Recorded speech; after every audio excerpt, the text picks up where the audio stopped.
時間になりましたので、今から記者会見を始めたいと思います。本日は、ウクライナのセルギー・コルスンスキー大使にお越しいただきました。ロシアがウクライナに軍事侵攻を始めてすでに1年が経過しましたけれども、大使には、この間、侵攻直前でしたけれども、2月9日においでいただいて以来、本日が4回目の会見になります。ちなみに2月9日、4月1日、7月26日に続いて本日が4回目ということになります。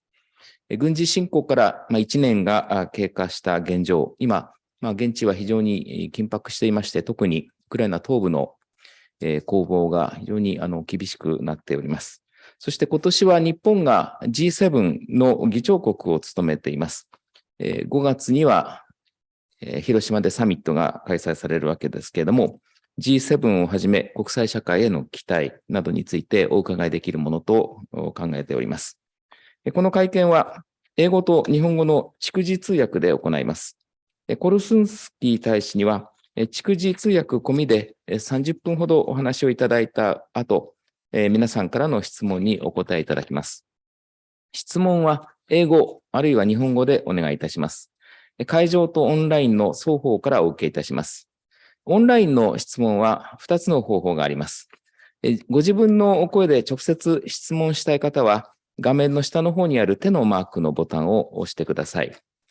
私から指名をいたします。テキストでの質問は Q&A の機能を使って受け付けます。ご所属とお名前、そして質問を記入し送ってください。Q&A の質問は今から随時受け付けます。司会は日本記者クラブの企画委員で NHK 解説委員の出川展恒が担当させていただきます。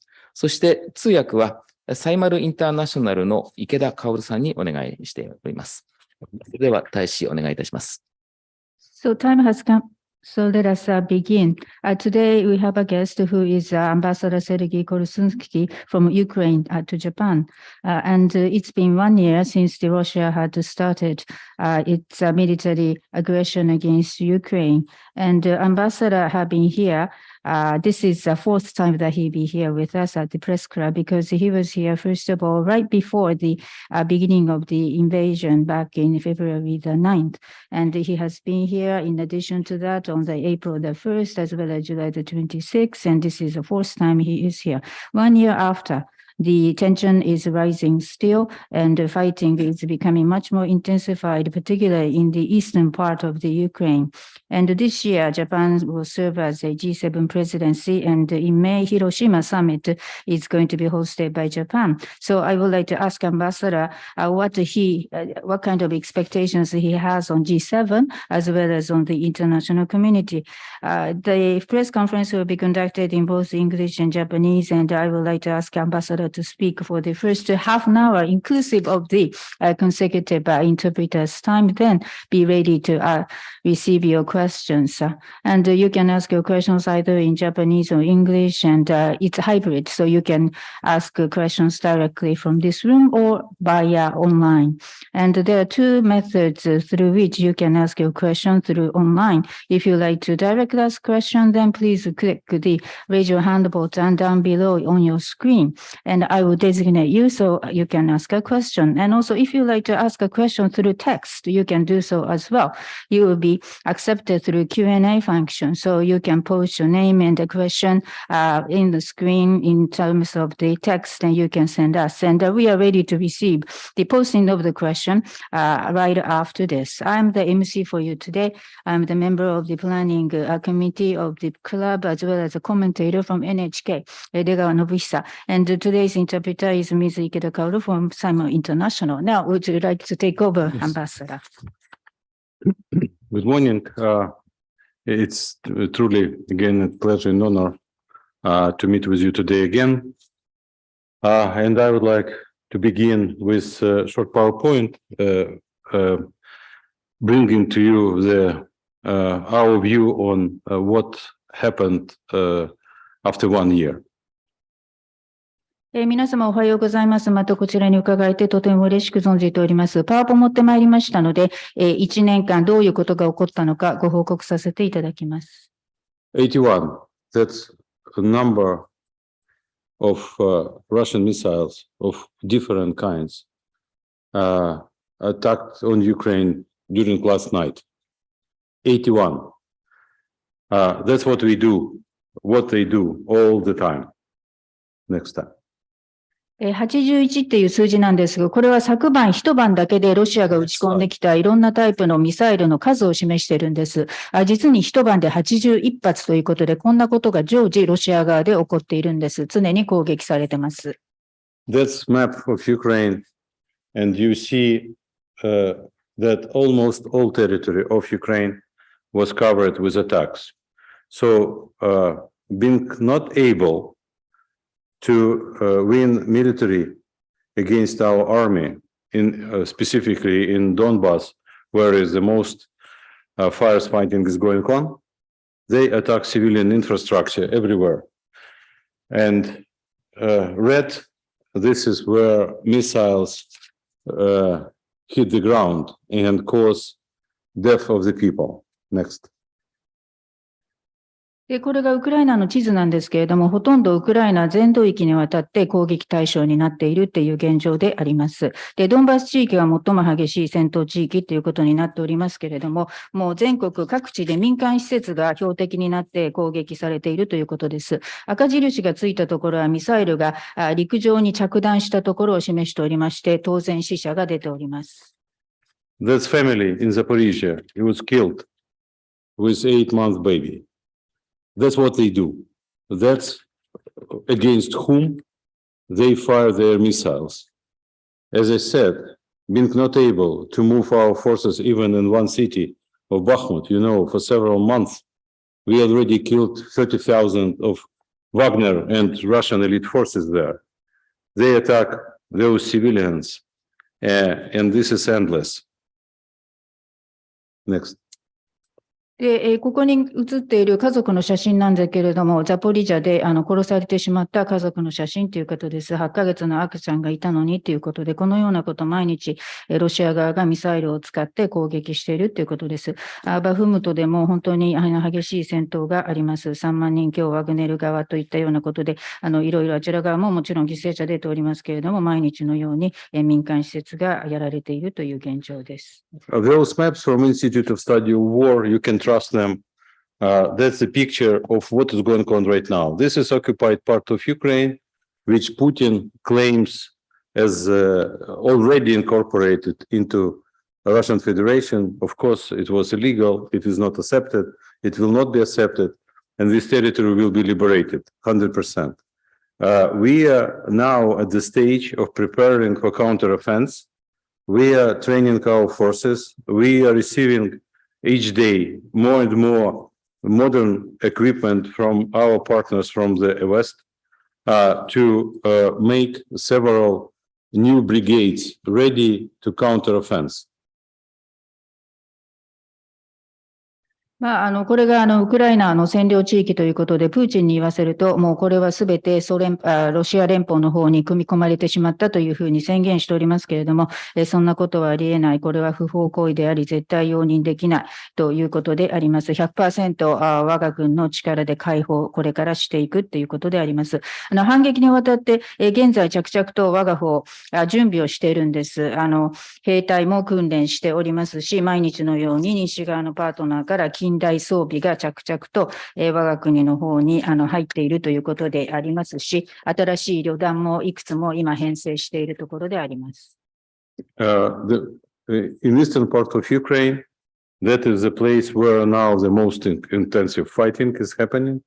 But we still control the border. It's not the border, it's separation line between our forces and Russia. And ultimate goal to liberate all the occupied territories, including Crimea. There is no compromise about that. で、こちらの地図というのは現在、目下、ウクライナで最も激しい戦闘が繰り広げられている地域ということであります。我々、国境ではなくて、ロシアとウクライナを分けている分離線、ちゃんとウクライナ側がコントロールしております。クリミアを含めて、現在占領されている地域は全部、ウクライナの力によって解放してまいります。ここで妥協はないです。At this point, I would like to remind you that right before the aggression, in January, in February of last year, all the ambassadors of Russian Federation, foreign minister, deputy foreign ministers, Putin himself, all of them, they were lying about we are not going to enter Ukraine, we are not going to war, it's just a military exercise, which we have all the right to do, etc., etc. Then, the 24th of February, war began. Then they put many different ideas about what they want to achieve. Denazification, desatanization. It's even difficult to recall all the different justifications from Kremlin point of view, why war happened. 思い起こしていただきたいんですけれども、侵攻直前、昨年の1月、2月ぐらいの時なんですけれども、ロシア連邦のすべての大使、閣僚、外務大臣も含めて、プーチン自らも含めて、全員もう嘘ばっかり言ってたわけですね。侵攻なんてあるはずがない、戦争なんて起こさないと、今やってることは単なる軍事演習だというふうに全員が口を揃えて嘘を言ってたわけであります。軍事演習するのは権利があるからということで、しかし突然2月24日になって侵攻が始まってしまったと。そしていろんな理由付けを言ってくるわけです。例えばそのナチを排除するためにやってる等々と。でも我々から見るとこんな正当化、ロシア側が言っている点なんて全く理解できないということです。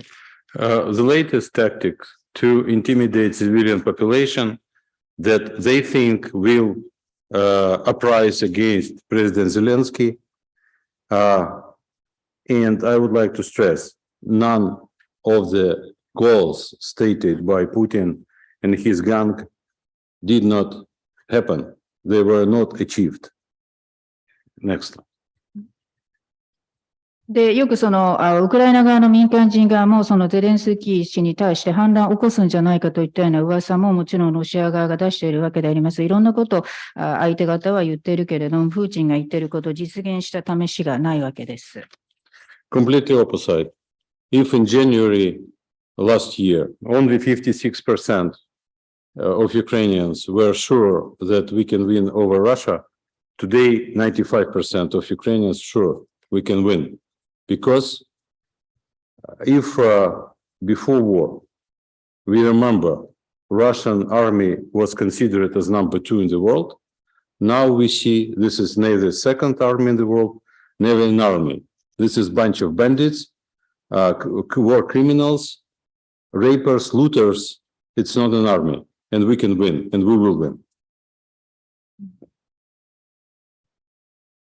昨年の1月時点ですと、ウクライナ国民、ロシアに勝てると思った人は 56% しかいなかったんですけれども、現時点では 95% の人がロシアを打ち負かすことができると思うようになっております。また、戦争が始まる前はロシア軍というのは世界第2位の軍であるというふうに言われていたけれども、今の状態ってもう全然軍の手をなしていないわけです。単なる盗賊であり、犯罪者であり、レイプを行う人であり、略奪をする人のみということであります。全然軍の手をなしていない、彼らが勝てるわけがない、我々が勝つということです。And I would like to draw your attention to other numbers that we, when Ukrainians were asked if they are willing to continue to fight, if Russia used nuclear weapons, 89% said yes. 89. We are not afraid. We understand that we deal with evil, with paramount enemy, and we have to win or we disappear. で、さらに少し注目していただきたい数字があるのでご紹介申し上げます。これは世論調査ということなんですけれども、調査されたウクライナ人、核の脅威があったとしても戦い続けるか、ロシアに対してと聞いたところ、89% の人は、はい、絶対ロシアなんか怖くない、これからもう何があっても戦い続けると答えております。つまり敵側はもう本当に優勢な兵力を誇っているけれども、それはよくわかっている。しかし、我々が絶対勝つ、相手が勝つことはないというふうに言っております。Next. If it's very old poll conducted in Ukraine for many years about NATO and EU membership, and you see result of war, a membership in the European Union is supported by 87%, and membership of NATO is supported by 86%.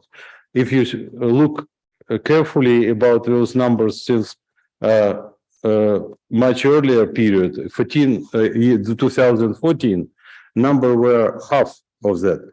So that's what I want to stress.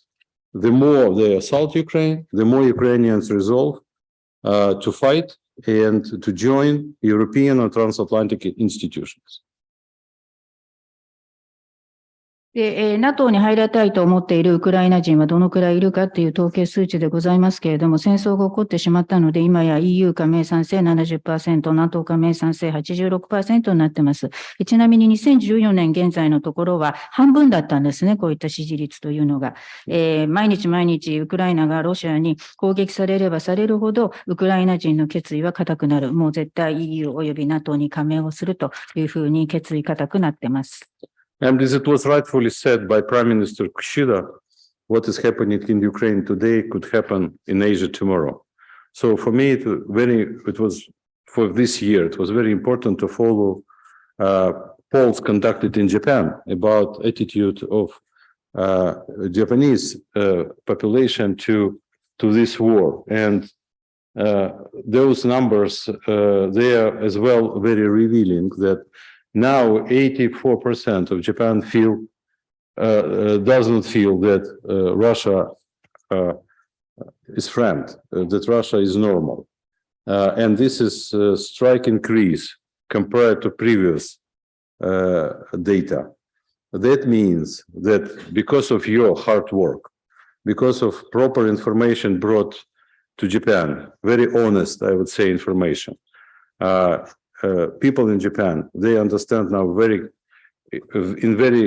clear that Russia is an enemy.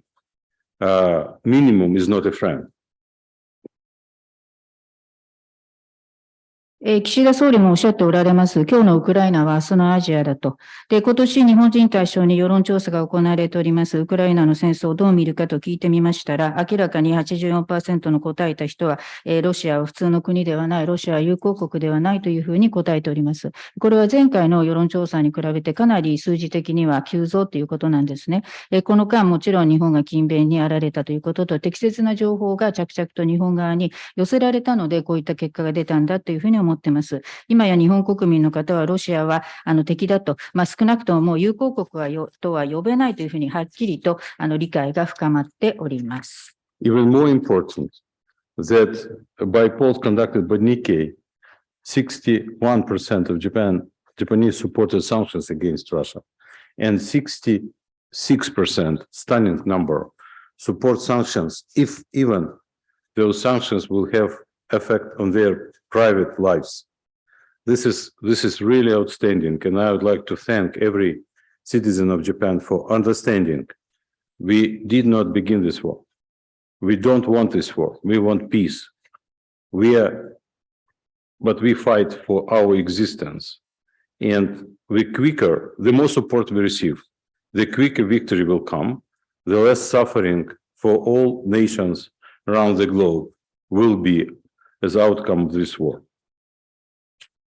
より重要なことは、もう現在日経の行った調査結果によりますと、日本国民の 60% はロシアに対して反対の意を持っているということと、66% の人はたとえ自分の日常生活に悪影響が出ても制裁を続けることに賛成だと答えております。ということで、本当に日本国民の方、お一人一人の方にこの場をお借りして御礼申し上げたいと思います。理解を深めていただいて大変ありがとうございます。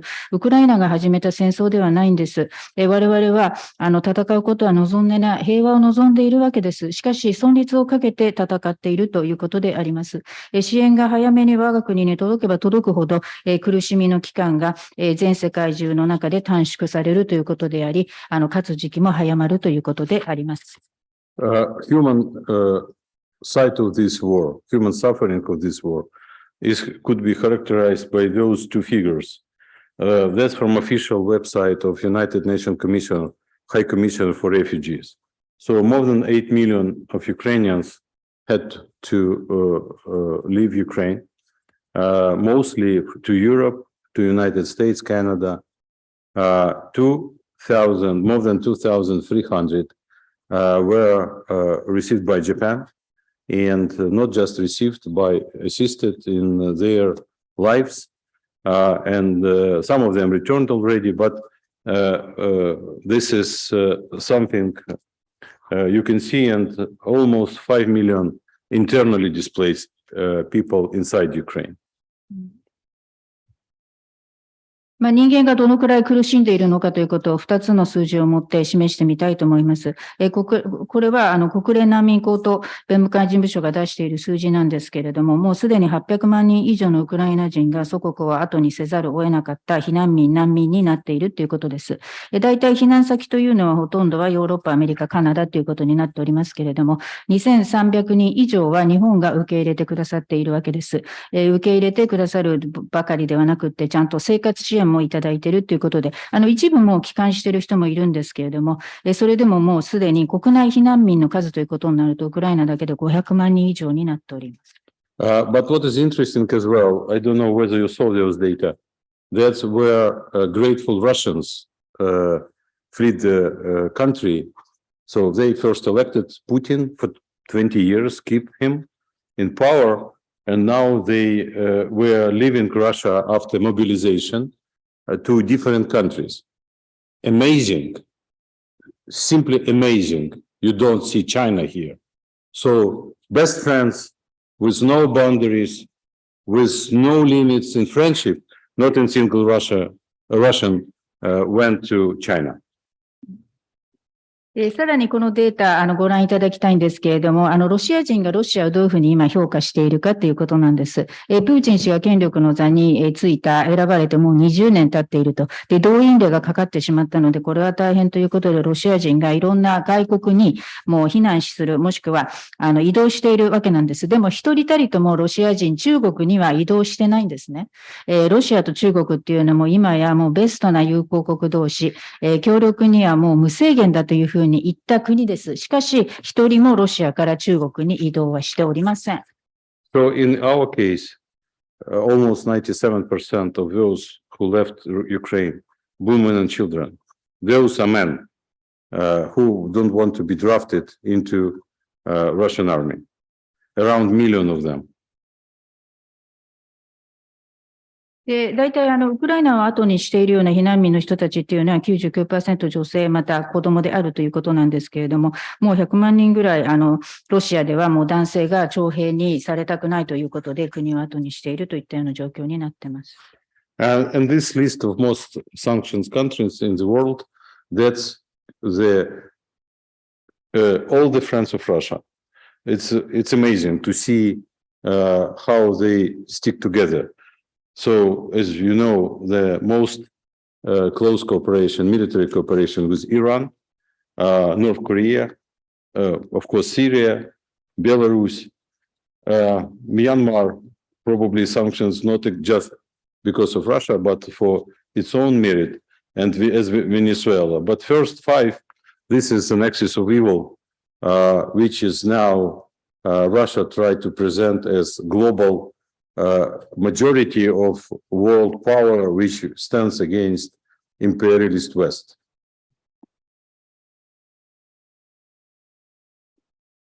で、もちろん、制裁が、今申し上げているような国にそれぞれかけられているっていうのは現状であります。しかし、その制裁が今かかっているのは、もちろん、そのかけている側としては団結及び連帯強くかけているということですけれども、ロシア以外にもイラン、北朝鮮、シリア、ベラルーシ、で、ミャンマーもかけられています。ただ、これはロシアが、影響しているということではないと思います。ベネズエラも入っているけれども、ということで、トップ5位にランクインしている国は、いわゆる悪の数軸っていうことであります。でも、ロシアは言っているわけです。こういった国を中心にして、我々は西側の帝国主義に団結して戦っているんだと。When relations between Russia and Europe and United States and so-called collective West began to worsen, Russia announced that we will now turn to East. We would remind that we are Asian country and we will work with Asia. That's a result of their beautiful work with Korea, Japan, Taiwan, Thailand, Vietnam, Malaysia. Trade is going down. So Russia is decreasing its presence in Asia, to say nothing about weapons. They are already kicked out from this market by South Korea. So that's a result of beautiful, gorgeous strategic policy of Putin and his gang. ロシアは経年的にヨーロッパ及びアメリカとの関係がどんどん悪化してくるということであります。いわゆるロシア側に言わせると、西側の集団ということで、ロシアが対抗しているグループということになります。そして、米欧と仲が悪くなったので、それでは東に向かいましょうということで、今後ロシアはアジアの国と友好を結ぶんだと、アジアの国と連携していくという美しい、戦略を立てたわけであります。では、韓国、日本、また台湾、ベトナム、マレーシアですとか、どういうふうになったでしょうか。貿易推進したんでしょうか。されてません。アジアにおけるロシアの存在感というのはどんどん劣化してきているわけであります。韓国の防衛市場からももうすでにロシアは撤退しております。これがプーチンが言ったところの美しい素晴らしい戦略的な政策の末路です。To conclude the presentation, this PowerPoint, I would like to draw your attention to this soldier. This picture now circulated around the globe. This is simple Ukrainian soldier. He was caught by Russians, and when they tried to intimidate him, he said, "Glory to Ukraine," and he was immediately killed, brutally killed by several machine guns, being already prisoner of war.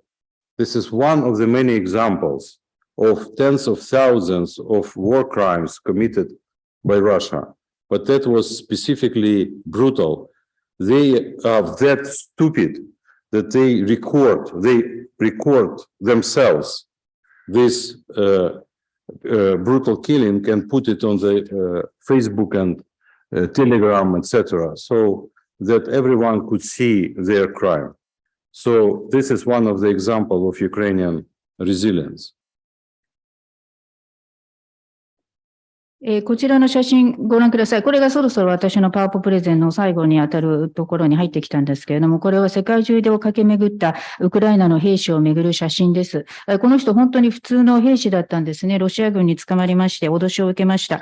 それでもウクライナに栄光あれと叫んでマシンガンで銃殺されてしまったんです。いとも残酷な形で殺されてしまったっていうことであります。この人もすでに捕虜になってたわけなんですね。それでも殺されてしまうと。このような残虐な戦争犯罪行為がもう至るところでロシアによって示されているということです。こんな残酷な形でということで。しかも愚かなことにこれを記録して取ったのはロシア軍側ということなんですね。自分が自らどういった残虐行為を働いているのか、自分で記録取って Facebook とか Telegram にポストするといったようなことをやっている。だから世界中でどういう犯罪行為が行われているのか知られるところになってしまった。しかしウクライナの国民は負けません。必ず強靭性を持って対抗するということです。And now I would like to respond to a question about G7 agenda. それでは G7 のアジェンダについて少しご質問にお答えするという形でお話ししたいです。Definitely, we very much support the goals of chairmanship of G7 of Japan, specifically when it comes to nuclear proliferation, nuclear safety security, which will be the focus of summit in Hiroshima. まず、今年日本が議長国として目指しておられるG7 としての目標を我々は全面的にサポート申し上げております。広島サミットのテーマは核の不拡散、核からの安全セキュリティであります。Right now, as we speak, after missile attack of last night, Zaporizhzhia nuclear power plant, the biggest in Europe, disconnected from external electricity grid. That means that they run now on diesel generators. Exactly the cause of catastrophe in Fukushima. So if we will not be able to restore electricity supply to this nuclear power plant and diesel generators will come out of diesel, there will be an explosion. And this explosion will be 100 times worse than Fukushima.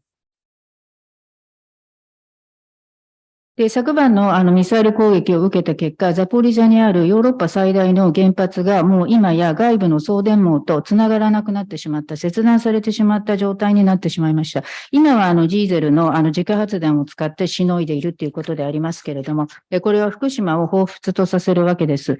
というのはその原発に必要なロジ的な備品とか必要な供給部品がつかないということになると、復旧できないということになってしまう。それディーゼル油がなくなってしまったらディーゼル自家発電機動かなくなっちゃうわけです。そしたらどうなるんでしょうか。爆発が起こってしまうと、その爆発の脅威というのは福島の事故の100倍ぐらい大きなものになってしまうわけです。That is why we hope that President Zelensky will be invited to participate in G7 summit. Offline or online, it depends on security issues and other aspects of the visit. But definitely, we expect that our voice of a country which suffered from Chernobyl and which is now under attack on our sensitive infrastructure and under threat of nuclear weapons will participate and bring our voice, our experience to the joint efforts of civilized world.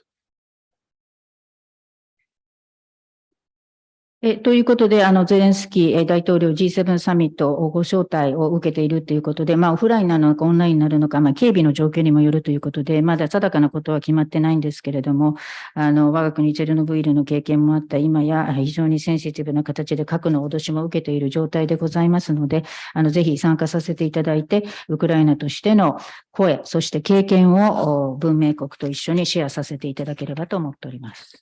As well, we hope that our ministers, Minister of Foreign Affairs, and other members of the government will be able to participate in sessions of different ministerial during this year under Japan's chairmanship. We want to work closely with most developed countries to prepare ourselves for post-war reconstruction. We hope that Japan will play leadership role in creating of reconstruction fund, and Japan business from Japan will come to Ukraine to help us to restore infrastructure. また、G7 の議長国の間、日本はいろいろなところで閣僚会議も主催なさるわけでございますから、外務大臣も含めて様々な閣僚がぜひそれぞれの会議に参加が叶えばというふうに思っております。先進国の皆様方と協力して、戦後の復興という形でもぜひご協力いただければと思っております。復興計画にあたってもぜひ日本のリーダーシップ、期待しているわけでありますし、日本企業の方にもご協力いただいて、ウクライナにいらしていただいて、インフラ復旧、復興、手伝っていただけるとありがたいです。Japan has enormous experience in different reconstruction efforts, beginning from probably Tokyo, Yokohama earthquake of 100 years ago, 1923, then Second World War, then Tohoku earthquake. So you helped many countries around Japan in Eastern Asia to rebuild themselves after civil wars. So we would like to invite Japan to help us after our victory to rebuild and modernize Ukraine. 日本は建設また復興復旧の面で大きな経験を持っておられる国であります。約100年前、1923年の関東大震災の時から始まって、戦後もいろいろな自然災害ございました。また、戦争の後の復興ということについても大きな経験を持っておられるので、大いに学びたいというふうに思っております。ウクライナが勝利を飾りましたら、ぜひ日本のご協力を得て、我が国の近代化、ぜひ助力いただければ幸いです。At this point, I would stop. I already exhausted my 30 minutes as I promised, so please, we can turn to questions. Thank you. 以上です。私から大変ご清聴ありがとうございました。お約束の30分経ちましたので、これからはご質問を受け付けさせていただきます。ありがとうございました。コルスンスキー大使、ありがとうございました。それでは、ここから質疑応答の時間に入ります。ご質問は英語か日本語でお願いいたします。会場で質問のある方は挙手をお願いいたします。私が指名しますので、お近くのマイクを使って、お名前とご所属をおっしゃってから質問してください。そして、オンラインで参加されている方で直接質問したい方は、Zoom の画面の下の方にある手のマークを押してください。私が指名しますので、ミュート解除の上ご質問ください。テキストでのご質問は、同じく Zoom の画面の下の方にある Q&A にお名前とご所属を添えて質問を書き込んで送ってください。今日はですね、大使閣下、次の予定が終わりになるということで、時間は、延長いたしません。つまり11時15分で終了いたします。ですから質問はですね、1問だけで、そして簡潔にお願いいたします。So I thank Ambassador. この部分、翻訳結構です。わかりました。So we will get to the Q&A session. Yes. And Ambassador cannot extend his stay here because he has another engagement, so we have to stop sharp at 11:15. 最初に1問だけ私の方からさせていただきます。ウクライナの穀物輸出をめぐる合意の期限が3月18日、つまり来週に迫っているわけですけれども、これはロシアとの合意を延長できるかどうかということです。で、これまでの経緯では国連とトルコが仲介して、合意が成立し、一回延長されているわけですけれども、今回、その期限までに延長できる見込みはあるのでしょうか。そして、延長できなかったとき、ウクライナはどう対応するんでしょうか。So allow me to ask you a question, first of all, from the moderator. It's about the limit which is coming up on the March the 18th for the expiration of Ukraine grain export deal. It was brokered mainly by UN and Turkey, and this is the deal struck with Russia. And it was already extended one time, but what is the likelihood this time around? Do you think another extension is likely to be admitted, or if not, what would Ukraine do? Yes, a couple of days ago, Secretary General of United Nations, Guterres, he visited Kyiv specifically to talk about the extension of this grain from Ukraine initiative. 数日前に、グテレス国連事務総長がキーフを訪ねました。その目的というのは、ズバリウクライナからの穀物輸出の期限延長できるかどうかということだったんです。Ukraine, one of the biggest supplier of grain and other food to the world markets. We don't want people in Africa and Asia to suffer from this war, so we want to continue export. Now these discussions are going on, how we can resume export and where. ウクライナは世界でも有数の穀物及び食料の供給国でありますし、アフリカ、アジアの方々に戦争が起きているからということで、苦しみを増やしたくないというふうに思っておりますので、当然輸出続けたいというふうに思っております。そして輸出の再開をめぐって、現に協議が進行中であります。So last year, Japan contributed substantially to this initiative, and we hope that will continue. 昨年もこのイニシアチブに対して日本が大きな貢献いただきました。ぜひこのご貢献が今年も続くことを願っております。はい、ありがとうございます。それではご質問いかがでしょうか。どうぞ。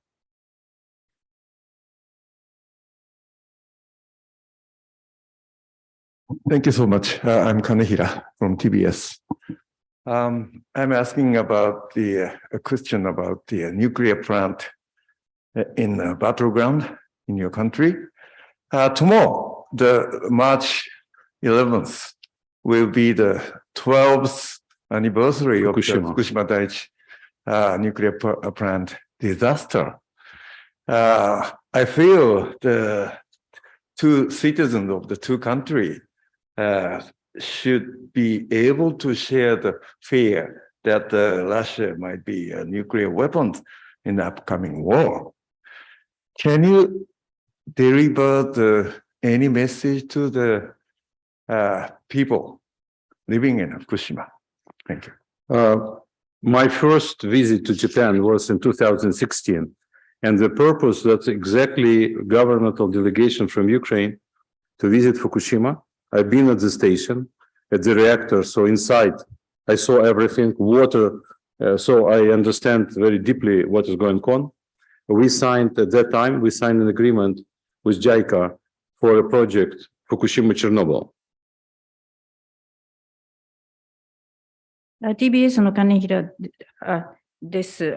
戦場に起こっている原発関係でお話があるんですけれども、明日3月11日っていうのは福島第一の原発事故が起こって12周年も迎えるということなんですけれども、核はこれから使われないようにということで、ウクライナ、日本国民メッセージを出せばいいと思うんですけれども、特に大使から福島に対してメッセージございますでしょうか。どうもありがとうございます。まず、私が最初に来日したのは2016年のことだったんですね。そしてその時に福島にウクライナ政府デリゲーションを率いて、視察に参りました。原子炉の状態も拝見させていただいたし、水の状態も見ましたということで、その時、福島とチェルノブイリの間で協力しようということで、JICA を通じて、ある合意にも署名させていただいてます。We have now several Ukrainian experts working in Fukushima University, specifically with Japanese experts over all the problems around Fukushima and area which was contaminated. And I am in permanent contact with them. And I would like to say that from my visits, I already visited several times Fukushima during my 2 years in Japan. It's very impressive what has been done. I think the territory is now very safe. I think the problem about disposal of contaminated water is managed in a very proper and scientifically justified way by Japan. I think all the claims from Russia and China specifically about this problem is absolutely artificial. I know, taking into account my own scientific background, that this plan to dispose this water is very carefully designed to not to harm the environment. And I would like to say that this should not be repeated. We must care about safety and security of nuclear power plants. This is an important source of energy. We cannot decommission all the nuclear power plants because of just 2 accidents. We must draw lessons and prevent future accidents, specifically when it comes to nuclear terrorism, what we see now in Ukraine against the Zaporizhzhia nuclear power plant. で、現在、数人の、ウクライナのエキスパートが福島大学で働いておりまして、日本のエキスパートとご一緒に、福島地域の汚染地域、今後どうするかといったようなことについて共同しているわけで、あります。常に私、彼らと、コンタクトも取っております。で、大使として赴任して2年間、この間何度か福島にも、私も、伺いました。そして感銘を受けております。着々と進捗しているということで、安全性確保されておりますし、処理水の、放出についても、ちゃんと管理される、そして、科学的な根拠に基づいて正当化できる方法で放出なさるということを確信しております。ロシア、中国はそれに対していろいろ異論を挟んでいるわけですけれども、そのような根拠というのは、すべて人為的なものだということです。私、セキュリティの背景を持っているものでありますので、今回の海洋放出は慎重に設計されている、環境に害が出ないようにちゃんと取り運ばれるというふうに、確信を持っております。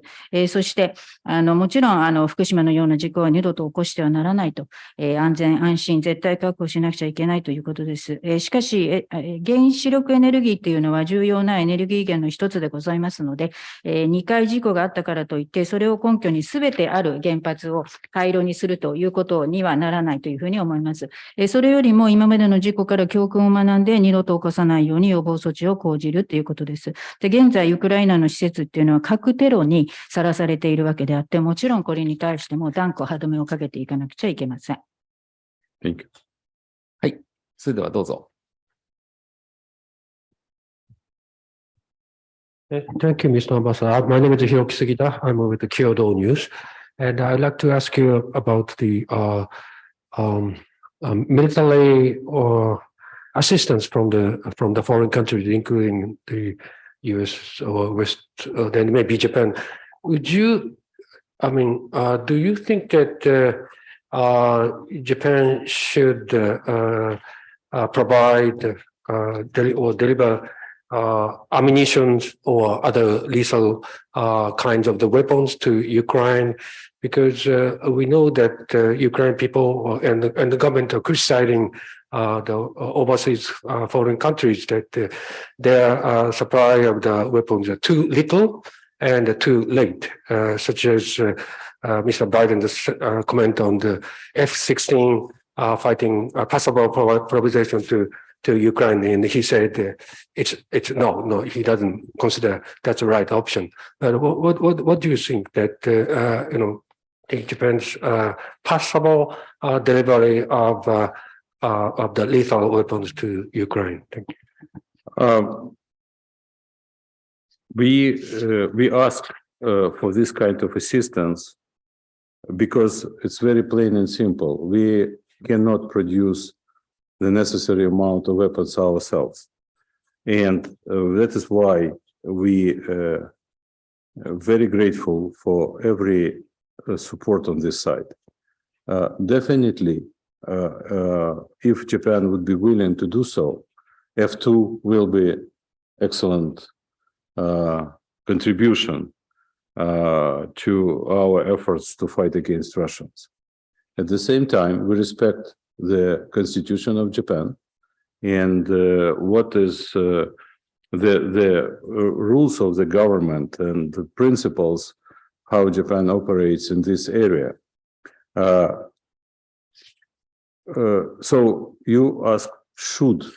I don't think I use should. If Japan would be willing to do so, that would be very highly appreciated. We request from every major power to help us with weapons that would save our people's lives. We don't see that this supply could escalate the war.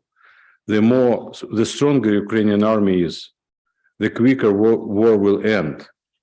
And Iran is supplying Russia with military equipment. This is an escalation because Russia is an aggressor. We are very disturbed by news that China may think about supplying Russia, which recently were circulated by media and intelligence community.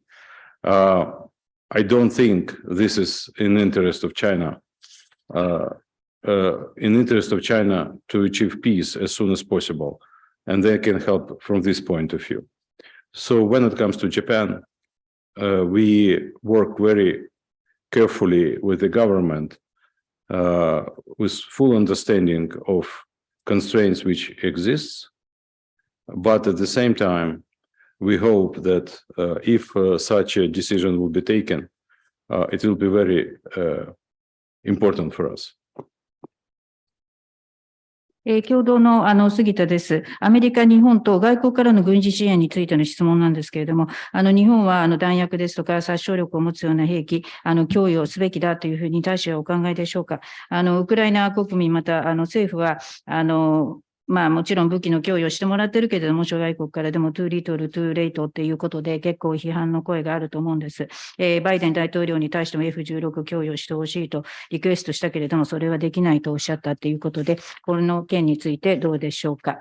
まず我々はもちろん諸外国に対して、防衛装備の支援要請はしているわけです。理由はもう簡単なんですね。自前でこういった兵器、ウクライナは作る能力がないからです。で、今までいろんな国からいただいた支援に対しては、深く感謝申し上げます。そして、もちろん、日本の意思でお決めになって、協力いただけるというのであったら、大きな貢献になると思いますけれども、我々は日本の憲法を尊重しておりますし、日本政府としても、ルールですとか、理念ですとか、原則があると拝察いたしますので、それは十分、尊重した上でということであるので、やるべきかやるべきでないかといったような質問の立て方ではなくて、すべてその日本の決断であるということを申し上げたいと思います。そしてもし、それでも供与するというふうに日本の意思でお決めいただけたら、助かるということではあります。で、主要国すべてに対してウクライナは、兵器の装備、ぜひ供与してほしいと、お願いしております。それは、ウクライナの人の命が救われる方であるし、っていうことで、あります。で、これはエスカレーションにはつながらないんですね。ウクライナ側に兵力、それから装備を供与していただいても、ウクライナ軍が強くなればなるほど、それだけ早く戦争が終結するということだからです。しかし、イランは、やっぱりその兵力整備をロシアに提供しているわけです。そしてイランのやっている行為っていうのは、まさにエスカレーションを煽り立てる行為っていうことになるわけです。ロシアは新興国であるからということ、侵略をやったのはロシアだからっていうことです。で、この頃、マスコミですとか、インテリジェンスコミュニティから、噂が出てます。どうも中国も、こういった、兵器をロシアに供与するんじゃないか、検討中といったようなことが触れ回されているので、とっても気をもんでいるっていうことなんです。こんなことしてしまえば、平和をいち早く望むといったようなことが叶わなくなるわけですし、中国の国益にもかなうものには絶対なりません。で、もちろん日本政府との対応については、日本側の持っておられる制約に十分理解を示しつつ、いろいろ対応させていただいておりますけれども、もし日本が自分のご意思で支援しようと決定なさるのであれば、それは重要なことに我が国にとってはなります。And I respectfully urge proper authorities in Japan to consider such possibility. No country in the world could survive in a war against major nuclear power. We need to learn how we can work together to join our forces in case of such an aggression. And what is going on now when we see this pool of countries helping Ukraine, this is a model for future counter measures against any other aggression which may happen in different parts of the world. ぜひ、そういった装備の、供与可能性について、日本側の適切な当局がご検討いただけるとありがたいと思っております。特にその核保有国が相手になった場合、どんな国でも自分だけでは戦えない。やはりその戦力を結集してお互いに協力し合って侵攻には対抗するっていうことになるんだと思います。で、今後、また違った地域で同じような侵攻事態が発生するかもしれないわけですから、ぜひそのウクライナのケースをモデルとして、その敵方に対してこちら側は団結して対抗していくんだといったようなモデルが作れればというふうに思っております。はい。では次の質問ですけども、オンラインで参加している NHK の別府さんお願いします。ミュートを解除して質問してください。はい、ミュート解除されてますでしょうか。OK です。Right. Mr. Ambassador, thank you very much for the opportunity. I'm Shoichiro Beppu from NHK. My question is about China. How do you see the recently announced so-called peace proposal from China? Do you see it as a sincere proposal? Do you see any signs that China is cooperating with Russia? And do you see any signs that Belarus is cooperating with Russia? Thank you. 次の質問は NHK の別府さん、オンラインでつながってます。アンミュートしてください。私のご質問は、近頃、中国から出た和平提案について、大使はどうお考えかということ、これは、誠意に満ちたものであるのかということと、あと中国はロシアと協力するのか、また、ロシア、ベラルーシと協力するか、また中国もそうなのかということを教えてください。For being second economy in the world and major country member of the United Nations Security Council, it was very strange that for a year, China was almost silent about war of Russia against Ukraine. Just few statements that we support peace, we support negotiations. That was almost nothing. So year after beginning of this war, they finally issued a 12-point statement. まず、その中国は世界第2の経済大国である国連の安保理の重要なメンバーでもあるわけですけれども、おかしいことに、ロシアのウクライナ侵攻始まって1年間、妙に中国は沈黙を保ってきたっていうことなわけです。そしてつい最近になって、中国は平和をサポートします、交渉をサポートしますと言い出してきた。しかし中身はゼロっていうことなんです。ということで、一応その中国側は12項目にわたる和平提案やってまいりました。There are some quite reasonable points in this document, like respect to sovereignty of each nation, like condemning the use of nuclear threats and nuclear weapons. But devil lives in details. How we can achieve peace if this document is about peace? What does it mean? Who should stop fighting? Who should do what? This is absolutely not clear. 平野案見てみますと、一部、確かにリーズナブルなものも入っているというふうに思います。例えば、両国の主権を尊重しなくちゃいけない。核の脅し、核兵器は使ってはいけない。それは非難するということ。しかし、詳細に書くっていうことなんです。一応、平和を目指す案というふうに銘打っているにもかかわらず、具体的にどうやって平和を構築するかは何にも述べられていないと。誰が何をするのか、どっち側が戦争を止めるのか、すべて明らかになっておりません。The reality is that now Russia works as a gasoline station for China, supplying them very cheap and huge amount of oil. で、現実はロシアは大量の石油を、しかもかなりの安値で中国に引き取ってもらってます。Definitely, this is a good opportunity for China to energize itself. And to, in exchange for yuan, China pays to Russia. Russia is buying like cars and other stuff, maybe even washing machines. They have stolen a lot from Ukraine, but some of them they will bring from China because you have to spend yuan somewhere. So trade, we see a huge increase on trade. That definitely contribute to Russian economy resilience to stand against sanctions. 中国にとっても、ロシアと取引するということは、それだけ大きな活力源にもなるということであります。人民元使っていろいろなものを交易してロシアに払う。そして逆にロシアは自動車等を買うことができる。洗濯機も含めてということだと思います。中国等から。ということで、貿易は中国から見ると伸びているということでありますし、中国は取引に応じてくれているから、そのおかげでロシアの経済も強靭性を保つことができるといったような関係になっています。That is not a contribution to peace, because Russia is an aggressor. でもこれは和平に何の貢献もしてないんですね。なんとならばロシア側が侵略を仕掛けた国だからです。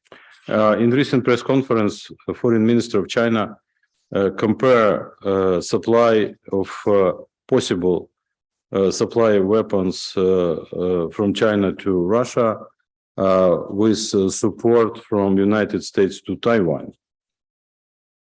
I cannot cite, I don't remember the exact wording, but that was about comparison of those two processes. で、最近、中国の外相が記者会見を行ってます。その中で、アメリカと台湾との関係を引き合いに出して、ことの次第によっては、その中国も、兵器をロシアに供与することを検討するというふうに言ってるわけです。つまり、アメリカ、台湾の問題と、ロシア、中国の問題を、このように、併記して、比較したっていうことです。I would be grateful if somebody could remind me what country Taiwan invaded. Where, in which country Taiwan killed tens of thousands of civilians, destroyed almost 2,000 cities and villages. To what country Taiwan sends missile, as I said, in huge numbers. This is absolutely unacceptable to compare. Russia is an aggressor, and whatever is going on from point of view supplying Russia with weapons, that's to continue aggression. This has nothing to do with policy toward Taiwan. And as far as I remember, so many times, the United States confirmed its one China policy. So why to bring this issue on such a high level as first press conference of a new foreign minister of China? で、何万人の民間人を殺戮すると、2000もの町とか、村を破壊してしまうといったようなこと、どの国がやってるとお思いでしょうか。台湾がなんかミサイルを何発も発したんでしょうか。つまりロシアが侵攻国であるということはもうまごうことなき事実であるということでありますし、全然これはアメリカの台湾政策とは関係のない話であるわけです。で、アメリカは一つの中国政策っていうのを堅持しているわけでございますし、しかしなんでその中国の新しい外相がお披露目の記者会見で、あえてあんなハイレベルで、この両者のケースを持ち出して比較したのかっていうことであります。We have been inviting China for dialogue for all those months of war. We want to explain our position in direct communications between President Zelensky and Xi Jinping. Unfortunately, it didn't happen. At the same time, China maintains permanent communications on different levels with Putin. I think this is not a balanced position.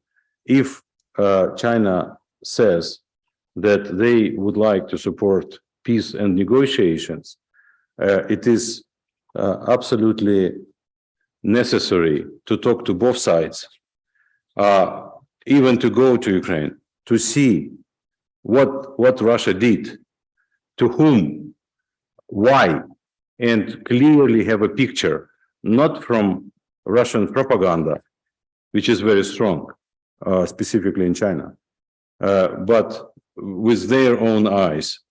So that's how we see this so-called 12-point plan. 実はウクライナは中国に対して、直接対話を申し込んでるんですね。もう戦争が何ヶ月にわたって続いておりますけれども、ぜひ、ゼレンスキー大統領、習近平主席に直接お会いして、ウクライナの立場を説明したいと要請してきたわけですけれども、今に至るまで残念ながらそういった会談及び対話っていうのは実現しておりません。そして、しかし中国はもう常時、ロシア側、特にプーチンとの側には、もういろんなレベルで常にコミュニケーションを保っているということですから、こんなことは決してバランスの取れているものとは言えません。もし本当に中国は和平及び交渉をサポートしているのであったら、双方の言い分を聞きに行くべきだというふうに思います。ウクライナにもお尋ねいただいて、ロシアがやったことを直接目の当たりにしてほしいです。一体誰に向かってなんであんな残虐な行為したんだということです。ロシアのプロパガンダっていうのはとっても強力に中国側に伝わっているので、それにとらわれることなく、やっぱり中国の自らの目で直接現場を視察してほしいというふうに思います。以上が12項目にわたる中国が出してきた和平案に対しての私の所見です。はい。記者会見の予定終了時刻が来てしまいました。まだ質問が終わりであることは認識してるんですが、大変残念ですが、ここで、記者会見を終わりにしたいと思います。大使にはまたおいでいただきたいということ以上に、一日も早く平和が訪れることを祈っております。どうも大使ありがとうございました。So time is up, Ambassador has to leave. So we ask that you will come again soon. And we really hope that as soon as possible, peace will be with Ukraine. Thank you. Thank you very much. Thank you. Thank you.